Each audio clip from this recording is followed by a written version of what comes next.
അല്ലു അർജുന്റെ അറസ്റ്റ് തെലുങ്ക് രാഷ്ട്രീയത്തെയും ബാധിക്കും. തെലങ്കാനയിൽ പ്രതിപക്ഷത്തുള്ള ബിആർഎസും ബിജെപിയും അല്ലു അർജുന്റെ അറസ്റ്റിനെ അപലപിച്ച് രംഗത്തെത്തിയിരുന്നു. എന്നാൽ കോൺഗ്രസ് പ്രതിക്കൂട്ടിലാണ്. ഇതിനൊപ്പം ആന്ധ്രാപ്രദേശിലെ രാഷ്ട്രീയവും കലങ്ങിമറിയും. തെലങ്കാന പോലീസിന്റെ അറസ്റ്റിൽ ബിജെപിക്ക് പങ്കില്ലെങ്കിലും ആന്ധ്രയിലെ എൻഡിഎ സർക്കാരിനെ നയിക്കുന്ന മുഖ്യമന്ത്രി ചന്ദ്രബാബു നായിഡു സന്തോഷത്തിലാണത്രേ. തെലങ്കാന മുഖ്യമന്ത്രി രേവന്ത് റെഡ്ഡിയും ആന്ധ്ര മുഖ്യമന്ത്രി ചന്ദ്രബാബു നായിഡുവും സംയുക്തമായി നടത്തിയ ഓപ്പറേഷനാണ് അല്ലു അർജുന്റെ അറസ്റ്റ് എന്ന വാദവും സജീവം. അല്ലു അർജുന്റെ അറസ്റ്റ് നടന്നത് ഹൈദരാബാദിലാണെങ്കിലും രണ്ടു സംസ്ഥാനങ്ങളിലെ രാഷ്ട്രീയത്തെയാണ് ഇത് ബാധിക്കുക. നിലവിൽ രണ്ടു സംസ്ഥാനങ്ങളാണെങ്കിലും തെലങ്കാനയും ആന്ധ്രാപ്രദേശും ഇന്നും സിനിമയുടെ കാര്യത്തിൽ ഒന്നാണ്. തെലുങ്ക് സിനിമാ മേഖലയാണ് രണ്ട് സംസ്ഥാനങ്ങളിലെ രാഷ്ട്രീയത്തെ പോലും സ്വാധീനിക്കുന്നത്. അതുകൊണ്ട് തന്നെ വലിയ ആരാധകരുള്ള അല്ലുവിന്റെ ഇനിയുള്ള നീക്കങ്ങൾക്ക് രാഷ്ട്രീയ പ്രാധാന്യം ഏറെയാണ്.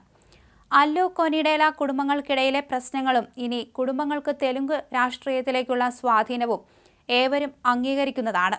ഇതിനിടയിലാണ് അല്ലുവിനെ അറസ്റ്റ് ചെയ്ത് ഒരു ദിവസം രാത്രി തെലങ്കാന പോലീസ് ജയിലിൽ ഇട്ടത്. ആന്ധ്രാപ്രദേശിലെ വെസ്റ്റ് ഗോദാവരി ജില്ലയിൽ നിന്നുള്ളവരാണ് അല്ലു രാമലിംഗയ്യരുടെയും കൊനിഡേല വെങ്കട് റാവുവിന്റെയും പൂർവികർ.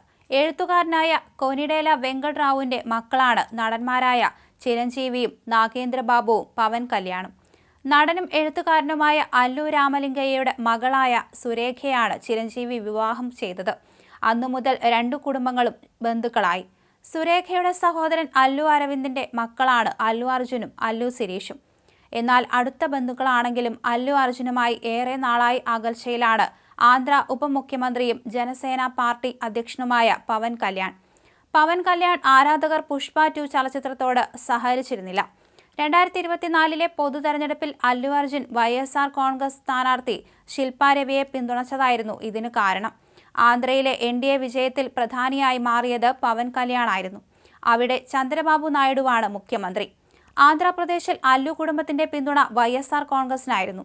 എതിർപക്ഷത്തുള്ള ചന്ദ്രബാബു നായിഡുവും പവൻ കല്യാണും അല്ലു കുടുംബവുമായുള്ള അകൽച്ചയ്ക്ക് ഇതുമൂലം കൂടി. അല്ലു കുടുംബത്തിന് ആന്ധ്രയിൽ YSR കോൺഗ്രസിനോടെന്ന പോലെയാണ് തെലങ്കാനയിൽ ബിആർഎസിനോടുള്ള ബന്ധം. ഇതിനൊപ്പം YSR കോൺഗ്രസ് അധ്യക്ഷനായ ജഗൻമോഹൻ റെഡ്ഡിയുടെ എതിരാളിയും സഹോദരിയുമായ YSR ഷർമിളയാണ് ആന്ധ്രയിലെ കോൺഗ്രസ് പാർട്ടിയുടെ അധ്യക്ഷ. അതുകൊണ്ട് തന്നെ കോൺഗ്രസിന് അല്ലുവിനോട് തീരെ താല്പര്യമില്ല. തെലങ്കാനയിലെ രേവന്ത് റെഡ്ഡിയുടെ നേതൃത്വത്തിലുള്ള കോൺഗ്രസ് സർക്കാർ ചന്ദ്രബാബു നായിഡുവിന് അനുകൂലമായാണ് നിലവിൽ രാഷ്ട്രീയ തീരുമാനങ്ങൾ എടുക്കുന്നതെന്ന വാദം ശക്തമാണ്. NDAയിലുള്ള ചന്ദ്രബാബു നായിഡുവിനെ ഇന്ത്യ സഖ്യത്തിലേക്ക് എത്തിക്കാൻ രേവന്ത് റെഡ്ഡി കരുക്കൾ നീക്കുന്നതായും സൂചനയുണ്ട്. ഈ രാഷ്ട്രീയത്തിൽ പവൻ കല്യാണിന്റെ നിലപാട് വ്യക്തവുമല്ല. അങ്ങനെ ആന്ധ്രയിലെയും തെലങ്കാനയിലെയും രാഷ്ട്രീയം കലങ്ങി മറിയുകയാണ്.